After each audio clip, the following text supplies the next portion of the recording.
اللهم صل على سيدنا محمد وعلى آل سيدنا محمد. أعوذ بالله من الشيطان الرجيم. بسم الله الرحمن الرحيم.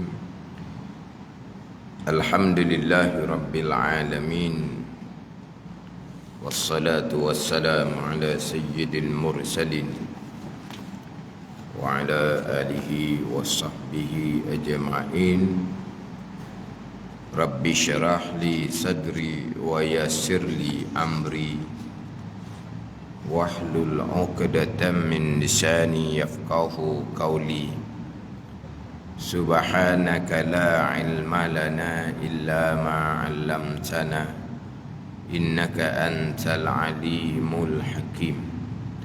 Wala hawla wala quwwata illa billahil aliyyil azim. Kitab Pati Paridah, muka surat 47, baris yang ke-8 daripada atas. Baris yang ke-8 daripada atas. Qala al-muallifu rahimahullahu ta'ala wa nafa'ana bi'ulumihi amin. Tajuk dia iftikar. Iftikar dalam kurungan berkehendak yang lain kepada Allah Subhanahu wa ta'ala. Iftikar dalam kurungan berkehendak yang lain kepada Allah, yakni berkehendak oleh yang lain. Yang lain ni yang lain daripada Allah Subhanahu wa ta'ala. Yang lain ni yang lain daripada Allah Subhanahu wa ta'ala. Yang lain daripada Allah ni makhluk lah. Berkehendak yang lain, mana berkehendak oleh yang lain daripada Allah. Mana yang lain daripada Allah? Daripada makhluk Allah Subhanahu wa ta'ala. Berkehendak oleh yang lain ni berkehendak kepada Allah.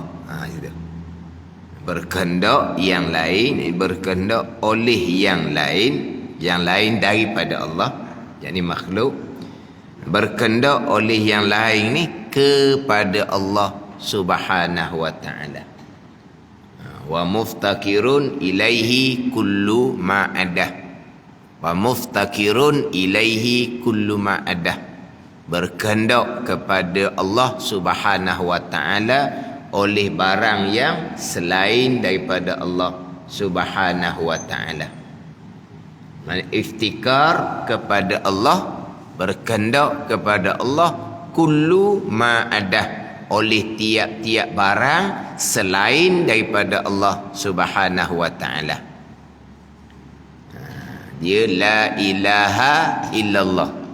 La ilaha illallah, ay la mustaghniyan an kulli ma siwa wa la muftakiran ilaihi kullu ma adah illallah. Sebab kita bicara sekarang yang terkandung di bawah la ilaha illallah adalah istighna dan iftikar. Yang mana istighna dan iftikar itulah makna ilahun. Tuhan-Tuhan ni adalah mustaghniyun an kulli ma siwa wa muftakirun ilaihi kullu ma adah. Tu ilah yang terkaya, mustaghniyun an kulli ma siwa, yang terkaya, yang lepas daripada sekalian barang yang selain daripada Allah.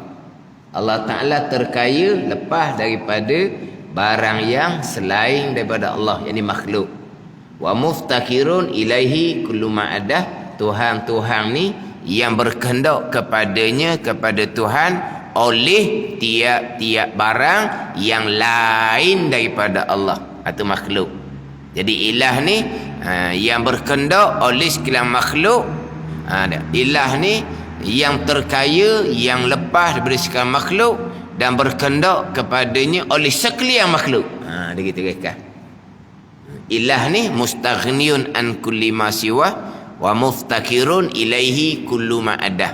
La ilaha ay la mustaghniyan an kulli ma siwa wa la muftakiran ilaihi kullu ma ada illallah.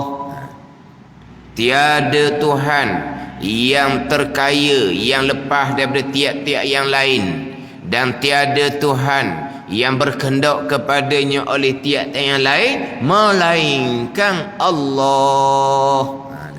Allah lah yang terkaya yang lepas daripada tiap-tiap yang lain. Allah lah yang berkehendak kepadanya oleh tiap-tiap barang yang lain daripada Allah Subhanahu wa ta'ala. Jadi istighna dan iftikar makna kepada ilah. Jadi sekarang bicara sifat yang terkandung di bawah kalimah syahadah yang pertama, asyhadu an la ilaha illallah. Yang terkandung bawah syahadah yang pertama dua, istighna dan iftikar. Istighna terkaya, dan mana lepas Allah daripada tiap-tiap barang yang lain, tu terkaya. Terkaya daripada terkaya daripada, bukan kaya dengan, kaya daripada. Itu ghinan mutlak dipanggil. Kaya sungguh-sungguh tu. Kaya dengan, tu ghinan muqayyad dia panggil. Kaya dengan banyak pemilikan. Tu kaya ada kait. Kaya sebab apa? Sebab banyak pemilikan. Tu. Jadi kaya ni panggil kaya yang berkait dengan sesuatu. Adapun Allah ni ghinan mutlak, kaya semata-mata, dengan bahawa Allah Ta'ala ni lepas tidak berhajat kepada yang lain. Dia kaya dengan ni sifat makhluk, sifat yang baru. Pak Mat kaya. Kenapa kata Pak Mat kaya? Kerana banyak pemilikan, banyak harta benda, banyak tanah air. Pak Mat kaya. Kaya Pak Mat ni bukan sifat Tuhan. Sebab kaya Pak Mat ni kaya dengan, mana apa? Kaya yang berkait dengan banyak pemilikan. Allah kaya dengan bahawa Allah lepas, Allah tidak berkehendak daripada segala-gala. Itu kaya mutlak dia panggil. Tapi kalau kita kata Allah kaya kerana langit milik Allah, bumi milik Allah, boleh letak juga. Tapi itu majaz je lah, bukan hakiki gitu. Sebab kaya dengan ni, itu kaya sifat baharu gitu. Ada ni. Naknya ghinan mutlak ni kaya, terkaya daripada, dengan bahawa lepas tidak berkehendak Allah kepada selain daripada Allah. Sebab kalau kaya dengan ni, Allah Ta'ala kaya dengan banyak pemilikan Allah. Langit 7 lapis Allah pemilik, bumi 7 lapis Allah pemilik. Maka Allah kaya sampai masa kiamat, tiup sangkakala, maka hancur segala-gala, jatuh miskin Allah Ta'ala. Sebab tak ada dah tu. Tak ada dah. Sebab apa? Sebab hancur dah. Dah kaya dengan, kaya dengan. Jadi maknanya selepas daripada hak pemilikan Allah tu hancur dengan tiup sangkakala, dak kaya dah lah Allah. Jadi miskin dah Allah. Jadi Allah ni ghani, terkaya ni dengan bahawa lepas daripada segala-gala, Allah tidak berkehendak. Itu dipanggil istighna, kaya daripada, bukan kaya dengan. Ada ni. Itu makna yang pertama. Lepas dah yang terkandung di bawah istighna 23 sifat. 11 sifat yang wajib: wujud, qidam, baqa, mukhalafatuhu ta'ala lil hawadith, qiyamuhu ta'ala binafsih, sama, basar, kalam, kaunuhu sami'an, kaunuhu basiran, kaunuhu mutakalliman. 11. Di 20 baki lagi 9 akan masuk di bawah iftikar, makna yang kedua yang terkandung di bawah syahadah yang pertama, asyhadu an la ilaha illallah. Kemudian terkandung pula sifat mustahil. Hukum pada sifat mustahil itu yang terkandung bahawa istighna. Tak ada Allah, dak sama sekali. Baharu Allah, dak. Allah tidak baharu. Allah tidak binasa. Allah tidak pekak. Allah tidak buta. Allah tidak bisu. Itu hak terkandung di bawah. Hak kata sebelah sifat mustahil hukum dia. Sebelah capur sebelah 22. Sifat harus satu pun terkandung bahawa istighna. Harus Allah mengada, harus Allah meniada. Allah terkaya lah. Kalau Allah wajib, wajib dah lah, terikat dah, tak terkaya dah. Macam kita kan, kita terikat, kita tak bebas. Hak tu wajib, hak tu jangan, hak tu wajib, hak tu jangan. Kita ni jadi banyak sekatan. Jadi kita ni tak bebas. Allah ni terkaya dengan bahawa harus Allah mengada, harus Allah meniada. Harus, ini harus pada akal lah. Dia bicara harus mengada, harus meniada ni tilik pada asal, kepada hukum akal. Kalau kes benar-benar tak ada dah haru-haru ni. Sebab apabila Allah mengqadakkan pada azal akan ada, maka sampai masa Allah mengada. Bila Allah qadak pada azal akan tiada, sampai masa Allah meniada. Tilik situ tak ada haruh dah lah. Faham tak ni? Sebab Allah mengqadakkan pada azal ada, sampai masa Allah tidak mengadakan. Rosak sifat iradah ilmu Allah Subhanahu wa ta'ala.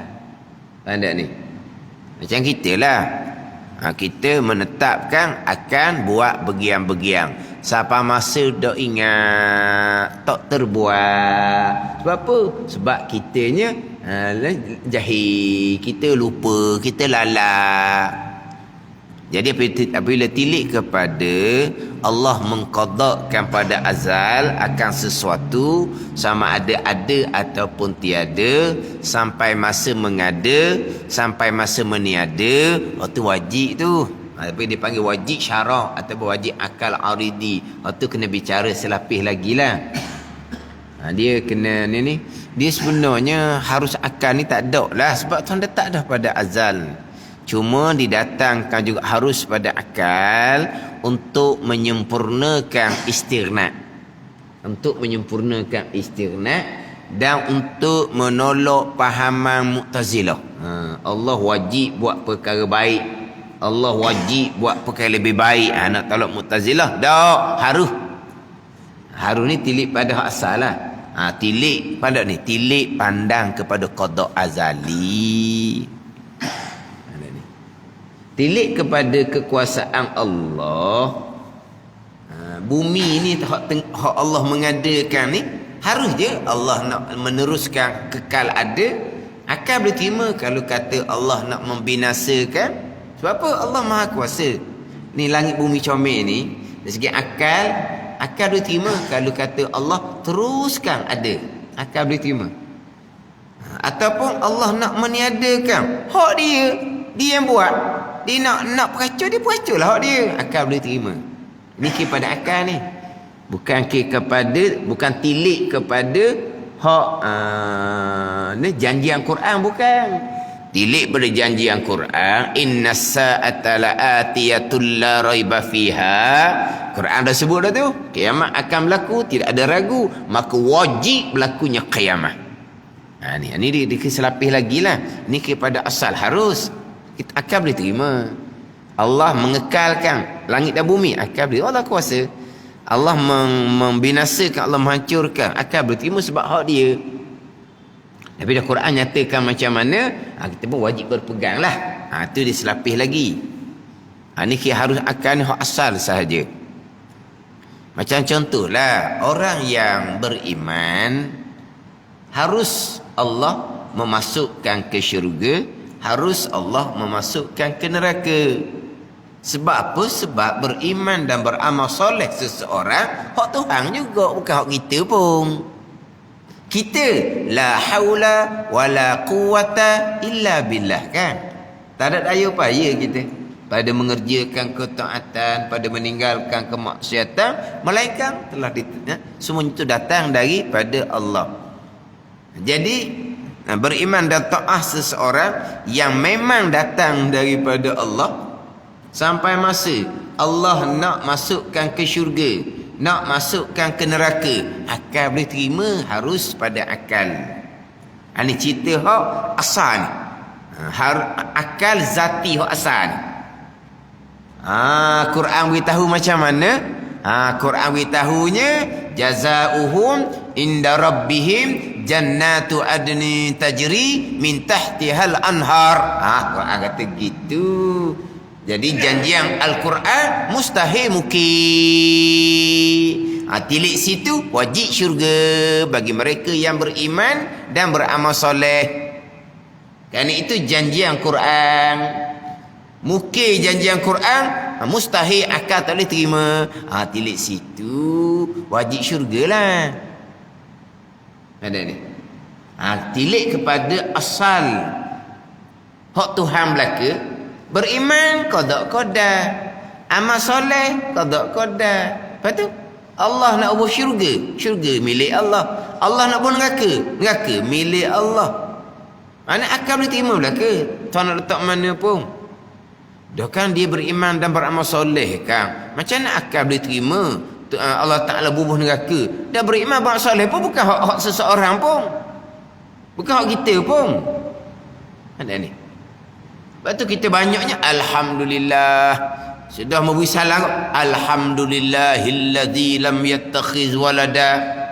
Kita beri salam, kan? Kenapa kita angkatkan kesyukuran kepada Allah? Sebab apa? Hak dia, bukan hak kita. Jadi apabila beriman dan beramal soleh seseorang, hak Allah Ta'ala, Allah nak bersyurga, hak dia. Allah nak berneraka, hak dia, akal dia terima. Tapi dah Quran janji macam mana, Quran nyatakan macam mana, maka hak Quran mustahil mungkin. Ada ni. Sama juga dengan kekafiran tu. Kafir maksiat seseorang, hak Tuhan juga. Ada ni. Hak Tuhan juga. Mana Tuhan nak letak mana pun hak dia di hari akhirat. Tapi Quran beritahu macam mana. Orang kafir Tuhan beritahu macam mana. Balasan kepada orang yang kafir, balasannya neraka. Orang yang beriman tetapi derhaka, maka Allah mengampuni syurga direct. Allah tidak mengampuni orang yang beriman dan derhaka tadi ni, kena bakar dalam neraka jahanam dahulu sekadar kemaksiatan dia, sebanyak kemaksiatan dia. Tapi kalau Allah mengampuni, masuk syurga direct tanpa dibakar di neraka jahanam. Tu. Sebab apa? Sebab Quran dah sebut dah. Wa yaghfiru ma duna zalika liman yasha. Allah mengampuni dosa selain daripada mensyirikkan Allah bagi sesiapa yang Allah kehendak. Walaupun seseorang tidak bertaubat sekalipun, Allah harus untuk mengampuni walaupun tanpa taubat. Hak bahagian kitanya wajib bertaubat. Dosa besar ijma' ulama wajib bertaubat, bahagian kita.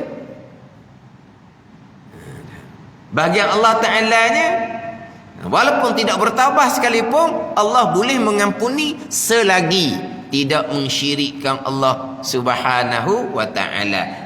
Dosa syirik, innallaha la yaghfiru an yushraka bih. Allah Ta'ala sama sekali tidak akan mengampuni dosa mereka yang menyekutukan Allah Subhanahu wa Ta'ala. Itu mustahil. Orang syirik, orang kafir ni diampuni, tu mustahil. Mustahil pada syarak, mustahil pada akal aridi. Itu dibicara panjang sikit lah. Kita hanya bicara harus, tapi harus akal zati asal. Mana harus Allah mengada, harus Allah meniada. Jadi sifat harus ni masuk di bawah istighna.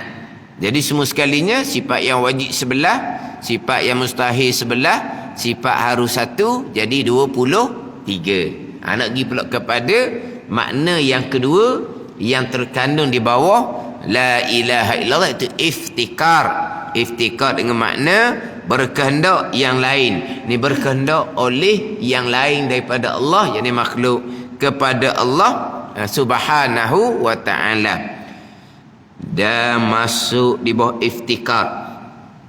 Masuk di bawah iftikar ini dengan makna faham reti lah. Dia masuk ni hak isinya masuk macam masuk dalam rumah gitulah ni tak ni. Ni hanya faham reti. Di bawah iftikar 18 akidah. 18. Mana 18? Iaitu yang wajib, mana sifat yang wajib bagi Allah 9, dan mustahil, sifat yang mustahil bagi dan mustahil atasnya, yakni sifat yang mustahil atas Allah ni 9. 20 sifat, 11 masuk di bawah istighna, 9 masuk di bawah iftikar. Lawan kepada hak 9 ni masuk di bawah iftikar juga, jadi 18. Semua sekali 18. Istighna 23, iftikar 18, 23 campur 18, 41 yang terkandung di bawah la ilaha illallah. 9 sifat rasul yang wajib, sifat wajib, sifat mustahil, sifat bagi rasul 9 terkandung di bawah Muhammadur Rasulullah. Jadi 41 campur 9, 50 aqaidul iman, 50 simpulan iman yang terkandung di bawah asyhadu an la ilaha illallah wa asyhadu anna Muhammadar Rasulullah. Walaupun kita bicara aqaidul iman ni bicara iman, dua kalimah syahadah bicara Islam. Tapi tak cerahlah dua ni walaupun tidak berlaziman. Ada orang yang mengucap dua kalimah syahadah tapi tak ada aqaidul iman yang 50. Dia mengucap dua kalimah syahadah walaupun tidak pernah mengucap dua kalimah syahadah, tapi dia warisi dua kalimah syahadah, diwarisi keislaman daripada ibu bapa, walaupun dia tak pernah mengucap dua kalimah syahadah sekalipun, maka dihukumkan dia ada dua kalimah syahadah. Sebab apa? Sebab warisi daripada ibu dan bapa, yang mana terkadang ada dak aqaidul iman yang 50, tak pernah mengaji pun bab sifat Allah, tak pernah mengaji, tak pernah belajar pun bab sifat Rasul. Tidak berlaziman antara bicara Islam dengan bicara iman. Tapi sini dia buat sekali lah. Islam zahir dua kalimah syahadah, aqaidul iman yang di dalam tu 50. 50 aqaidul iman hak di dalam tu. Hak 50 ni wajib berpegang secara tafsil. Siapa ni? Bagi kita lah. Bagi orang yang baru mengucap dua kalimah syahadah, nak mari mana aqaidul iman yang 50? Tak ada lagi dianya. Ada ni. Hak keturunan Islam tu pun terkadang tak mengaji pun aqaidul iman yang 50. Hak ni hak baru masuk Islam ni. Dia pun asyhadu an la ilaha illallah wa asyhadu anna Muhammadar Rasulullah. Aqaidul iman yang 50 ada ke tak? Tak ada. Tapi dia percaya akan Allah secara ringkas. Dia percaya akan Nabi Muhammad sallallahu alaihi wasallam sebagai utusan Allah secara ringkas. Dia percaya di hati. Sah iman dia walaupun belum ada lagi aqaidul iman yang 50. Jadi aqaidul iman 50 ni kena kemudianlah pula. Makna masa dia mengucap dua kalimah syahadah serta hati dia percaya akan Allah dan Rasul, tapi ada dah aqaidul iman yang 50? Belum ada lagi. Sah dah iman dia. Mati saat tu syurga dah dia je. Aqaidul iman yang 50 ni wajib susuli kemudianlah. Ajar kepada yang mengucap dua kalimah syahadah ni akan aqaidul iman yang 50.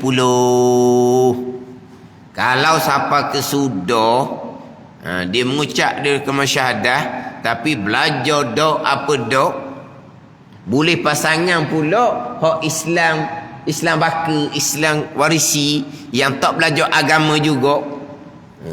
Maknanya siapa kesudah tak ada aqaidul iman yang 50 ni, maka orang yang masuk Islam tadi ni walaupun permulaannya dia percaya sah iman, akhirnya terlucuklah imannya sebab tak ada aqaidul iman yang 50 ni. Mula-mula okey lah. Sebab dia baru masuk Islam. Dia percaya kakak. Tapi setakat tu pakai sudah. Maka imannya terbatal. Tidak sah dah kemudiannya. Jadi hak akad hidup iman yang 50 ni. Ni secara tafsil. Hak terkandung di bawah 2 kalimah syahadah. Mana 80 akidah yang terkandung, yang masuk, yang direti daripada iftikar, yakni 9 sifat yang wajib, 9 sifat mustahil. 9 sifat yang wajib itu, pertama hayah, kedua kudrah, ketiga iradah, keempat ilmu, kelima kaunuhu hayyan, keenam kaunuhu qadiran, ketujuh kaunuhu muridan, ke-8 kaunuhu aliman. Turun ke bawah tu, dan ke-9 wahdaniyah. Ya, wahdaniyah kemudian diakhir dengan wahdaniyah. Kemudian dimulai dengan hayah. Dimulai dengan hayah. Dia kalau sifat ma'ani, dimulai dengan sifat hayah ni kitab Baqarah. Dalam kitab Baqarah, sifat yang ke-6 sifat wahdaniyah. Sifat yang ke-7 hayah. Sifat ke-7 hayah. Kita hayah sifat yang ke-10. Dalam kitab Baqarah, sifat yang ke-7-nya hayah. Allah hidup. Sebab nak bicara kudrah ke, iradah ke, ilmu ke, samuk ke, basar ke, kalam ke, bicara hayah lah dahulu. Tak ada hayah, tak ada belaka hak lain. Jadi nak bicara kudrah, iradah, ilmu, samuk, basar, kalam, pertama-tama bicara hayah. Jadi dalam kitab Baqarah, sifat yang ke-6 wahdaniyah, sifat yang ke-7 hayah, sifat yang ke-8 baru kudrah. Dalam kitab Baqarah. Jadi sini ni dimulai dengan hayah. Yang ke-9 di bawah tu barulah wahdaniyah. Jadi ini semua susunan-susunan ulama belaka yang kita maklumlah. Sifat Allah Subhanahu Wa Taala ni qadimah belaka, sedia kala belaka. Sifat Allah Subhanahu Wa Taala sedia kala belaka, tak ada nombor. Kalau sifat Allah bersusun nombor, sifat yang pertama ialah sifat yang sedia kala, sifat yang kedua timbul kemudian lah selepas hak yang pertama. Sifat Allah qadimah sedia kala belaka. Tapi nak menyebut sifat 20 ni bukan nak menyebut sifat 20. Dua sifat pun kalau kita nak sebut kena susung. Yang pertama, yang kedua. Dua sifat bukan 20. Boleh tak dua sifat tu nak sebut sekaligus? Tak boleh juga. Jadi kena susung. Jadi susung yang pertama, susung yang kedua tu dipanggil tartibuz zikri. Susung kerana nak nyebut je, bukan disusung. Hak susung sungguhnya macam rukun wudu, tu susung sungguh tu. Macam rukun semayang, tu susung sungguh tu. Kalau tak ikut susunan wudu, tak panggil wudu. Itu yang tartibul waqi'. Diri wuduk tu memang bersusun daripada muka, tangan sampai ke siku, kepala dan kaki. Tu baru panggil wuduk. Itu tertib susunan hak sungguh-sungguh. Adapun sifat Allah 1, 2, 3 sampai ke 20 ni, mana ulama letak tu kerana nak menyebut. Tapi ulama letak ni ada hikmah dia lah juga. Contohnya kalau dalam kitab Baqarah, kenapa mulai dengan hayah? Sifat yang ke-7 lepas dua wahdaniyah. Kemudian dalam biasa kitab dimulai dengan kudrah, iradah, ilmu, barulah hayah. Tak ada hikmah di belakang. Tapi sini ni dia letak wahdaniyah tu bawah. Dia iftikar ni dia mati di wahdaniyah. Dia walaupun wahdaniyah ni masuk di bawah iftikar. Iftikar ni wahdaniyah ni terkandung di bawah iftikar. Tapi kalau nak kira balik, bukan kata iftikar. Istighna iftikar pun terkandung di bawah wahdaniyah. Ada ni. Sebab asas kepada la ilaha illallah, nafi dan isbat, asasnya adalah keesaan. La ilaha illallah, tiada Tuhan yang sebenar melainkan Allah. Dengan makna Allah jua Tuhan. Makna asas dia sudah wahdanah keesaan. Sebab tu nama ilmu kita yang kita belajar ni, di antara nama yang popular adalah ilmu tauhid. Nama popularnya ilmu tauhid. Di antaranya ilmu usuluddin, ilmu kalam, ilmu iman, ilmu akidah. Banyak nama. Tapi nama yang masyhurnya ilmu tauhid. Tauhid pekoh tasawuf. Tauhid pekoh tasawuf. Jarang dok kita dengar dok usuluddin pekoh tasawuf. Usuluddin pekoh tasawuf. Biasa kau dengar gitu. Hak 3 ilmu fardu ain tu kan.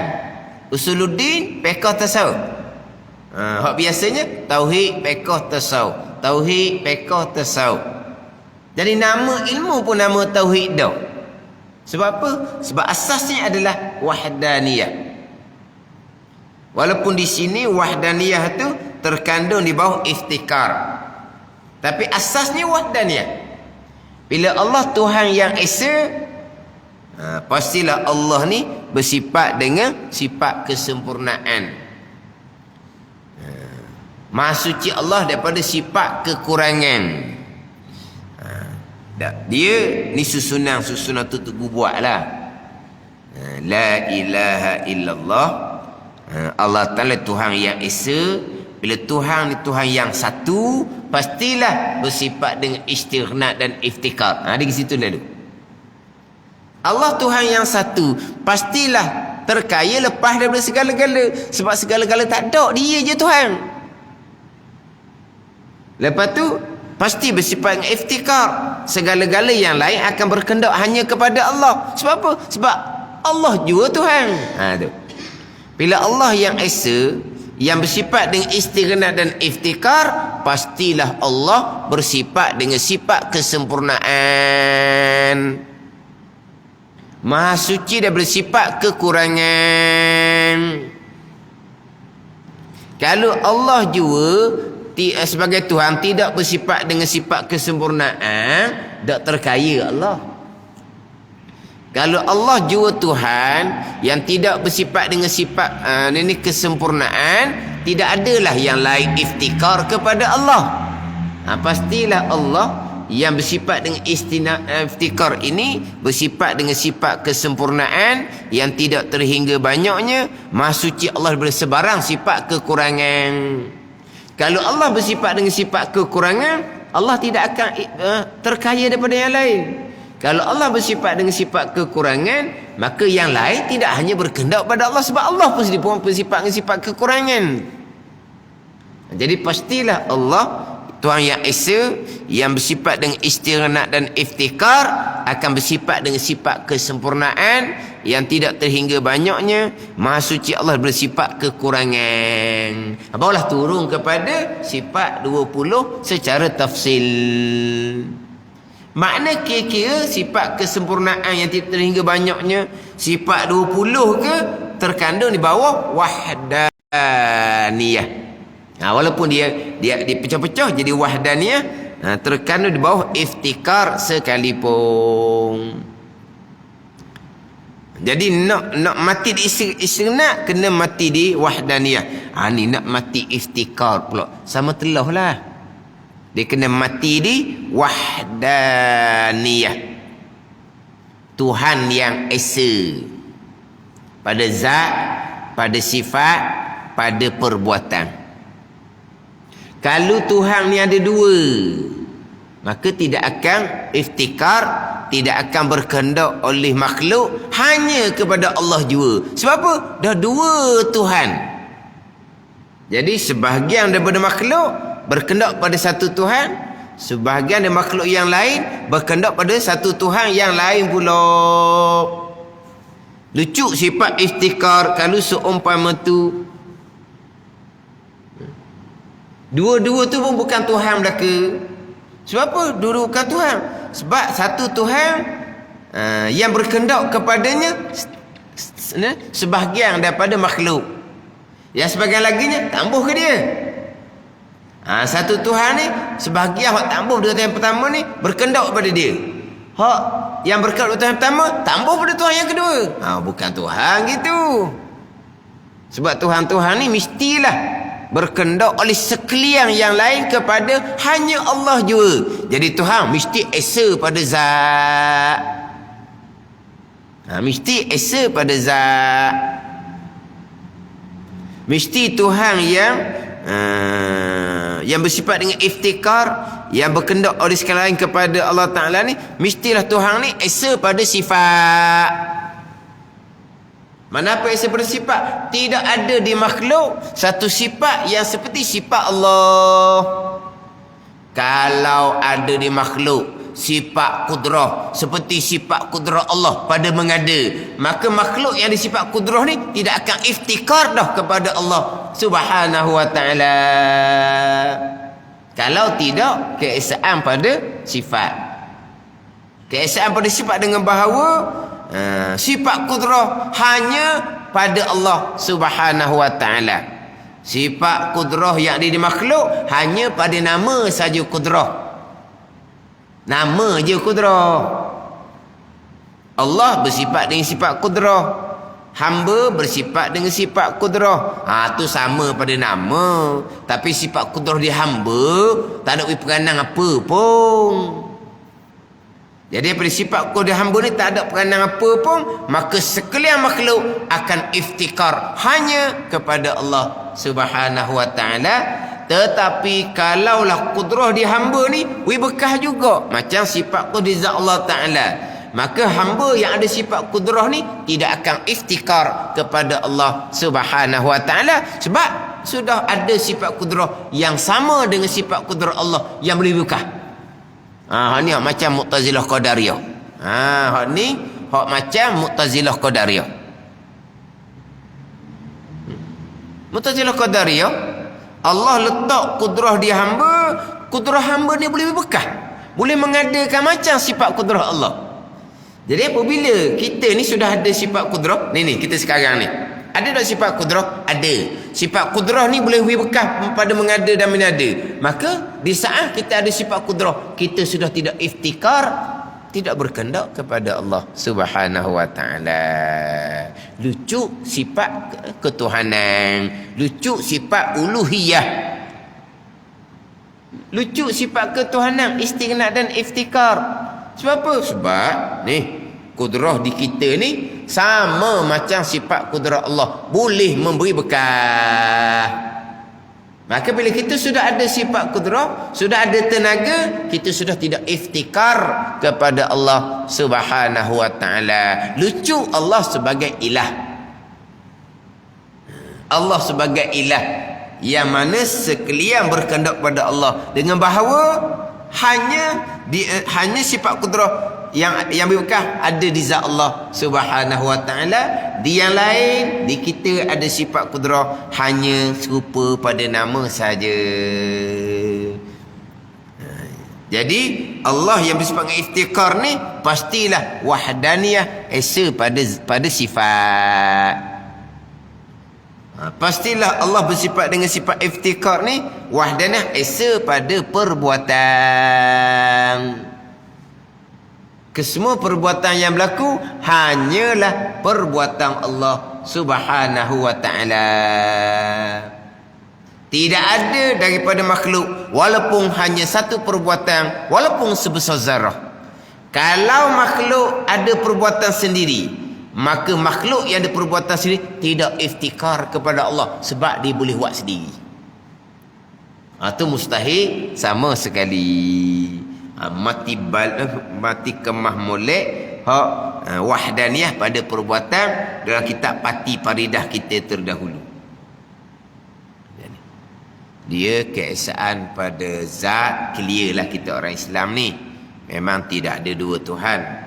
Keesaan pada sifat pun samalah. Keesaan pada perbuatan tu. Keesaan pada perbuatan. Satu pada perbuatan. Hanya Allah yang perbuat segala-gala perkara. Hanya Allah yang perbuat segala-gala perkara. Tidak ada satu perkara pun yang berlaku di bumi, di langit, perkara baik, perkara jahat, perkara yang berlaku di dunia, perkara yang berlaku di akhirah, walaupun susah, tidak ada melainkan keesaan pada perbuatan. Hanya Allah Khaliq, Allah Khaliqu kulli syai'. Allah yang menjadikan sekalian perkara. Yang berlaku kesemuanya adalah perbuatan Allah Subhanahu wa taala yang bersifat dengan kudrah. Dia dalam kitab Pati Paridah ni terkandung di bawah iftikar 18 akidah. Kemudian dalam matan Ummul Barahin yang terkandung di bawah iftikar 8 sifat. Ini 18 sifat juga. Kemudian ditambah pula yang masuk yang difahami daripada iftikar juga, bahawa umum ta'alluq qudrah iradah ilmu Allah Subhanahu wa taala. Yang masuk di bawah iftikar kita di sini, yang masuk di bawah iftikar 18 akidah. Dalam kitab matan Ummul Barahin yang masuk di bawah iftikar ni ditambah pula. Yang masuk di bawah iftikar ini adalah umum ta'alluq qudrah iradah ilmu Allah Subhanahu wa taala. Mana apa umum? Meratai dengan bahawa semua yang berlaku ni datang daripada qudrah iradah ilmu. Apa makna umum qudrah iradah ilmu? Itulah dia qada dan qadar. Yang terkandung di bawah iftikar, difahami dari iftikar ini adalah umum qudrah iradah ilmu. Takluk qudrah iradah ilmu belaka. Apa dia? Qada qadar tu lah. Kan qada qadar tu kan qudrah iradah ilmu kan. Mana semua yang berlaku datang dari qada dan qadar. Qada iradah dan ilmu, qadar qudrah. Jadi semua yang berlaku qada dan qadar. Ni hak masuk buat iftikar. Bila semua yang berlaku qada dan qadar, kesemua berkehendak kepada Allah. Tapi kalau ada yang berlaku tu perbuatan kita sendiri, bukan perbuatan Allah, kita tidak iftikar kepada Allah. Pada ni. Kemudian masuk dalam iftikar pula dalam kitab matan Ummul Barahin, umum qudrah iradah semuanya perbuatan Allah, didatangkan pula selapis laginya difahami daripada iftikar, masuk daripada iftikar bahawa annahu la ta'thira li syai'in minal kainati fi asarim ma, bahawa sesungguhnya tiada memberi bekah bagi sesuatu daripada makhluk pada satu bekas sekalipun. Kenapa? Makhluk tak bekas sama sekali. Padahal sama dah. Apabila semua tu adalah perbuatan Allah yang bersifat dengan kudrah, makhluk tak ada bekas dah lah jadinya. Kalau segala-gala yang berlaku tu perbuatan Allah, makhluk bekas juga, jadi berlawanan bulaknya. Apabila kesemua tu qada dan qadar, yang berlaku tu kesemuanya perbuatan Allah, kita mati di wahdaniyah pada perbuatan, semuanya perbuatan Allah, berarti selain dari Allah namanya makhluk, kainat tu lah. Jadi apabila qada dan qadar, kita mati semua perbuatan Allah, kita mati di wahdaniyah pada perbuatan, semua perbuatan Allah. Yang berlaku ni hanya Allah yang perbuat. Khalik hanyalah Allah. Jadi makhluk, kainat, kainat tu makhluk lah. Orang dulu dah sebut makhluk, disebut kainat. Kita sebut kainat lopong kitanya. Kainat tu makhluk lah. apabila kesemuanya perbuatan Allah, keesaan pada perbuatan hanya Allah yang perbuat, selain daripada Allah, yakni kainat ataupun makhluk, ada perbuatan ke tak? Tak ada lah. Ni yang terang dalam iftikar bahawa makhluk tak payah bekah sama sekali. Walaha makhluk tak bekah sama sekali, mati dah di wahdaniyah pada perbuatan, mati dah di kesemuanya datang dari kudrah iradah ilmu, kesemuanya qada dan qadar. Tapi didatangkan sekali lagi pula hak masa dak iftikarnya makhluk tak bekah sama sekali. Makhluk bekah juga. Apabila makhluk bekah juga, di saat makhluk bekah, adakah makhluk iftikar kepada Allah? Tak dah lah. Ada ni. Apabila makhluk bekah juga, di saat makhluk berperanan pada memberi bekah, pada mengada, pada menjadikan, adakah di masa tu makhluk iftikar kepada Allah, berkehendak pada Allah? Tak dah lah, sebab dia boleh bekah sendiri. Pada ni lucu sifat iftikar, luculah sifat uluhiyah, sifat ketuhanan bagi Allah, luculah la ilaha illallah, kalimatut tauhid, mengesakan Allah pada zat, mengesakan Allah pada sifat, dan mengesakan Allah pada perbuatan. Atau dalam matan Umi Ibrahim, mana masuk di bawah, difahami di bawah iftikar bahawa makhluk tak bekah sama sekali, walaupun sekecil-kecil perkara, walaupun sebesar zarah. Kalau makhluk bekah, maka pastilah makhluk yang lain daripada Allah tidak akan berhajat, berkehendak kepada Allah Subhanahu wa ta'ala. Ni kita nak kenal Allah sebagai ilah ni, tauhid uluhiyah. Kalau pergi pada tauhid rububiyah pun samalah juga. Alhamdulillahirabbil alamin, segala puji bagi Allah Rabb, Allah Tuhan. Kesemuanya hak dia belaka sebab dia Tuhan. Tuhan yang hakiki. Kita sebut Tuhan, tapi semuanya orang buat belaka. Kita tuang syarikat, tapi hak buat kerja dalam tu hidup saja je dalam bilik yang tak ada buat-buat. Tu tuang hak kita, bukan tuang sungguh. Allah Rabbil Alamin, Tuhan yang hakiki. Hak dia belaka tauhid rububiyah. Kalau berpegang makhluk bekah, lucu tauhid uluhiyah, lucu tauhid rububiyah, lucu la ilaha illallah, lucu alhamdulillahi rabbil alamin. Jikalau mensyirikkan Allah pada perbuatan, inilah kena cermat molek. Mengesakan Allah pada zat, tidak mensyirikkan Allah pada zat, orang Islam tetap. Mengesakan Allah pada sifat, tidak mensyirikkan Allah pada sifat, orang Islam tetap. Tapi mentauhidkan Allah pada perbuatan, tidak mensyirikkan Allah pada perbuatan, inilah tak lekat ni.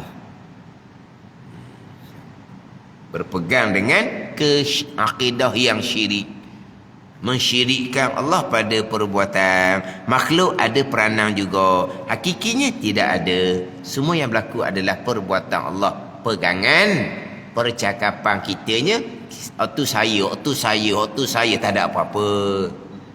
Cakap sebab tak ada apa pun. Ada ni, hak tu obat, hak tu nasi, hak tu air, tak ada apa pun. Kita cakap asbab semua kan. Makan sahur biar agak banyak sikit, nanti kan esok hari tu tak larat, letih, kena makan sahur banyak. Kalau makan sahur banyak barulah bertenaga. Padahal adakah nasi air yang bagi kita ada tenaga? Tak, tu cakap asbab. Sampai masa petang, petang tengah hari, nampak dah anak kita tak larat, itulah so makan sahur banyak tak ambuh. Kan lapar dah tu. Tengok. Cuma tu cakap sebab lah ke. Tak ada salah tu. Pegangan kita semuanya perbuatan Allah Subhanahu wa ta'ala.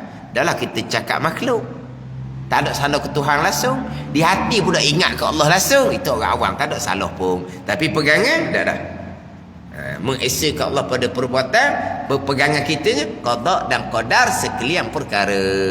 Cukup Zakat asbab tak salah, hati dah ingat sebab kita hati orang awam, orang banyak dosa, tak ada salah apa pun. Ada ni. Zakat asbab, cakap makhluk, takut pula takut ke makhluk. Takut ke makhluk? Takut ke apa? Takut kawin lah. Takut ke makhluk. Lepas tu salah ke? Tak Oh, takut yang sangat-sangat adalah sifat orang kafir, bukan sifat orang beriman. Hak takut sangat-sangat ni bukan cerita hak kawin lah, cerita hak apa-apalah. Siapa takut sangat-sangat? Perempuan dah. Berani perempuan. Tak usah cerita kawin tu, hak lain-lain. Hak jenis nakut ni, ya ada perempuan hak berani, hak lelaki nakut pun ramai. Tapi kalau cerita secara kasar, siapa takut sangat-sangat? Di rumah seorang pun takut. Takut belaka. Siapa? Bukan perempuan. Dia kata hak takut sangat-sangat sifat orang kafir, bukan sifat orang beriman. Apa benda nak cerita? Takut tu naluri manusia, tak ada salah pun. Naluri manusia tak ada salah pun. Sifat orang kafir takut bukan sifat orang beriman. Takbir sangat, Allahu Akbar, Allah Mahsur, takut kau kawin apa? Jadi mana pun takbir bohong, dia kata. Sebab apa? Sebab yang Maha Besar bukan Allah, yang Maha Besar kawin, dia kata. Siapa pula berpegang gitu? Dah tu takut hidup baloh lah ni kan. Hari tu baloh jarak, ni baloh rapat sah di baloh pula. Baloh pula. Dia kata tak rapat bahu ke bahu. Dia ingat ke lama ni orang kita main lama kening rapat bahu dah. Ni bukan covid ni, 2 tahun dulu. 2 tahun dulu orang kita mayang biasa mana? Sebelum covid je rapat bahu. Rapat bahu. Kalau kata wisalam tu dia lagi lalu dah. Apa dia rimah ke mana tak tahulah. Dah bukan masalah kawi. Orang kita ni memang semayang dia gitulah. Memang dia gitu. Tak rapat orang kita. Memang tak comel. Ni tambahan pula hok mari daripada jarak, nak rapat pula. Tengok sebelah tu pula main duduk tangan duduk di hidung je. Lagilah takut kawan tu. Tu dia kata takut ke kawi Maha Besar. Tapi Allahu Akbar, takbir saja dia kata. Apa ni nak kata tak tahulah. Mana apa ni? Tak ada iman dia kata. Mulut je kata Allah besar, tapi kawi Maha Besar, bukan Allah. Dia kata di rumah Allah ni Allah jaga lah. Di rumah Allah ni Allah jaga lah. Di rumah Allah ni yang paling banyak ujian. Di rumah Allah paling banyak ujian. Bukan dahulu hak mula-mula tersebar di Masjid Surau lah dahulu. Hak permulaan. Memanglah ujian dia di Masjid Surau. Masjid tempat ujian. Hak tempat banyak orang kelahi di masjid lah. Tempat ujian. Mana Allah akan jaga dia kata. Itu usaha kita di mana? Hidup bertikar satu, semua benda nak bertikar. Tapi dia kait dengan iman lah. Mana orang takut sangat ni sifat orang kafir, bukan sifat orang beriman. Tu kata kalau ini takut orang puan. Takut sungguh, tak berani orang puan. Takut ke siapa? Takut ke makhluk. Makhluk yang bekas ke? Tak betul. Kenapa takut? Takut tu naluri yang tidak ada salah pun. Hak Nabi Yaqub AS tu. Ini ada ayat ayat kalau zibu tu. Sesungguhnya aku takut bahawa memakan akan Nabi Yusuf AS oleh serigala tu. Apa ayat dia? Hak saudara Nabi Yusuf AS kan nak buat Nabi Yusuf. Nabi Yaqub kata apa? Aku takut bahawa memakan akan Nabi Yusuf oleh serigala. Nabi Yaqub takut ke serigala. Serigala makhluk, mana boleh bekas? Itu takut naluri, tak ada salah. Sama dengan takut ular, takut kala, takut jengking. Kalau kena tu trauma, tak boleh nak tidur Takut sangat-sangat budak takutnya. Oh, takut sangat-sangat. Sifat orang kafir, bukan sifat orang beriman. Ni hak dalam FB, hak tukang karut. Tapi dia cerita bab agama lah konon-kononnya. Mana memang kitanya hati takut kepada makhluk, bergantung pada asbab. Hanya bergantung pada asbab, tak ada salah. Tapi pegangan kita tetap keesaan pada perbuatan, semua perbuatan Allah. Walaupun kita ada sunnah jamaah, wajib berpegang. Hamba ada pilihan dan perbuatan, tapi pilihan dan perbuatan hamba tetap perbuatan Allah Subhanahu wa ta'ala. Umum, takluk, kudrah, iradah, ilmu, semua yang berlaku adalah datang daripada qada dan qadar Allah Subhanahu wa ta'ala. Jadi kita baca semulalah hak 9 yang wajib itu. Pertama hayah, kedua kudrah, ketiga iradah, keempat ilmu. Wallahu a'lam.